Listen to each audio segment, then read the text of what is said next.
राहुरी तालुक्यातील कोल्हार खुर्द येथील विविध कार्यकारी सहकारी सेवा संस्थेच्या चेअरमनपदी व व्हाईस चेअरमन पदाची निवडणूक नुकतीच उत्साहात पार पडली।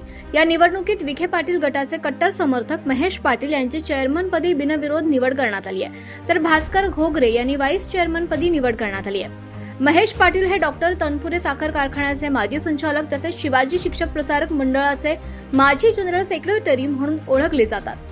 त्यांच्या निवडीमुळे संस्थेच्या कारभारात अनुभव आणि नेतृत्वाची जोड मिळणार आहे। या निवड प्रक्रियेदरम्यान दीपक पाटील, रंगनाथ गाढे, प्रकाश पाटील, अनिल पाटील, भाऊसाहेब लोंढे, बाबासाहेब लोंढे, प्रभाकर जाधव, रामनाथ शिरसाट, संजय भोसले, सौ स्नेहलता शिरसाट, उपसरपंच विमल भोसले यांच्यासह मोठ्या संख्येने ग्रामस्थ उपस्थित होते।